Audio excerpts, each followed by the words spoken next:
Hey, it's Scruffy Man back again. Well, another day of our adventures. Uh, Came back from the hospital.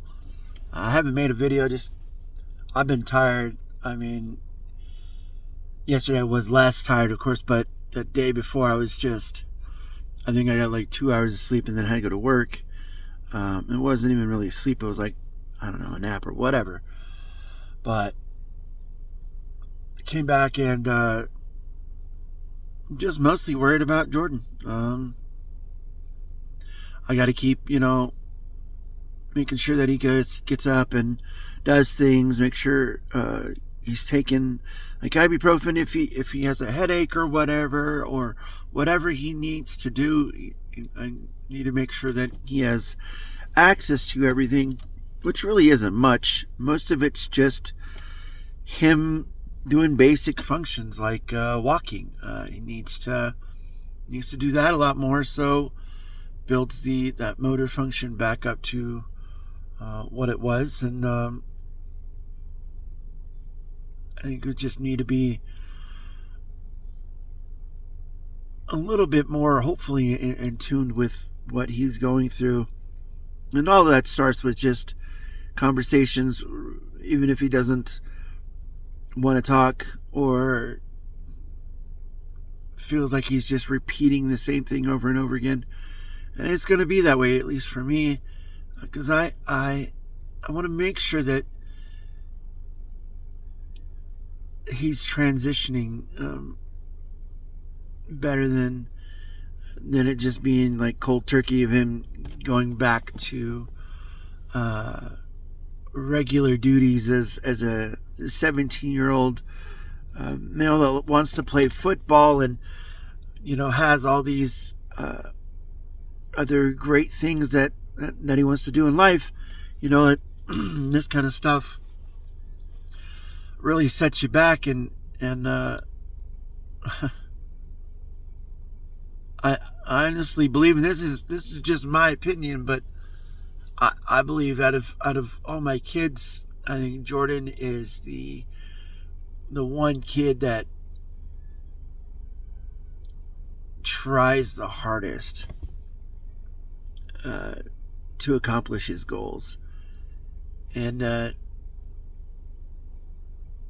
even if there was or wasn't a lack of skill or bravado or whatever he needs to accomplish those things, I know that with his hard work and just work ethic in general, because I don't know if you've ever played him in anything kind of just like me. I mean, when I was playing Madden with the boys, and when they're younger and everything, I never let them win. I never let them do anything. But it's more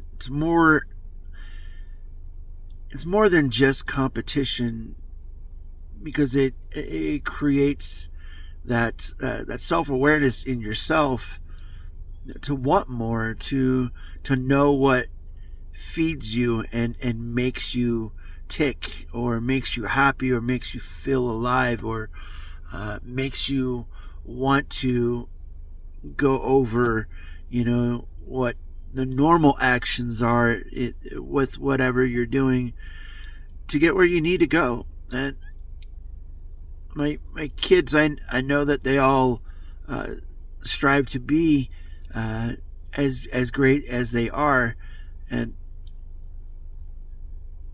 I'm glad that I'm glad that they're not perfect. And that sounds really bad, but I'd rather have my kids have room to grow and know that there's no ceiling for themselves, instead of they already know the projection and everything else.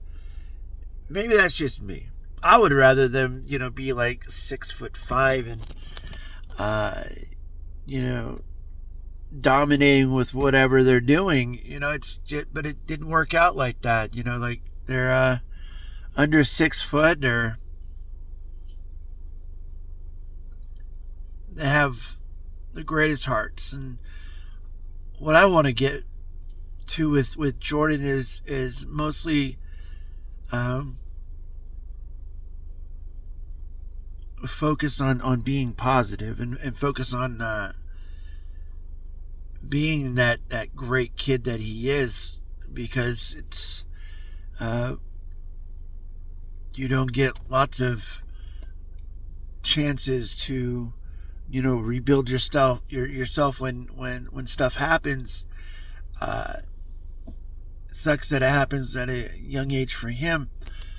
I wish I knew what it was, like something that we could pinpoint to. Even the doctors still couldn't find anything, even after a CAT scan, or what was it?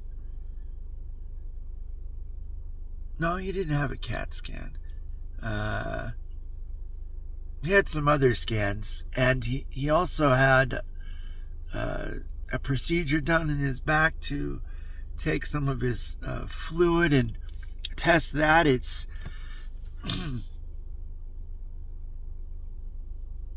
was a lot for him. I mean, because I've been through a lot of the things that he went through already, and I didn't go through that until I was a full-grown adult with kids, and and I hurt myself.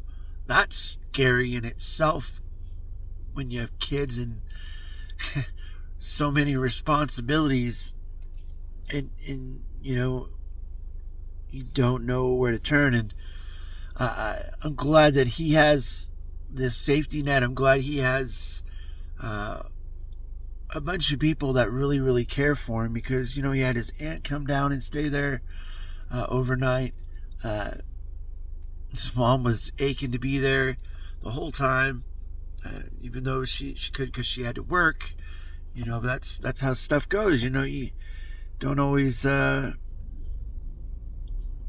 get to where you want to go when you want to go there right away. So, but now got him home. I'm so thankful that the doctors did whatever they could do to monitor and possibly come up with reasons, answers, and hopefully more questions, because I still I don't know what happened. We do know things that led up to the circumstance he got in, but we don't know how. There's nothing to pinpoint that says it was this, or it was this and then turned into this. It was not anything that any doctor could find, even at St. Luke's Children's Hospital. So right now, all we're going to do, because that's all we can do, is make sure he's comfortable, make sure he has everything he needs, make sure he's getting up to do things, make sure that he's trying to want to be more active, because even though it might not result in the success that he's looking for, but it's a slow build-up, and we just need to make sure that he's being repetitive and trusting himself, because a lot of this too is trusting your body and your basic mechanics that you grew up from being a toddler, from crawling everywhere to now walking and talking and doing great things. And I just want to get him back to that, because that's what I care about. Anyways, talk to you later. Have a good week.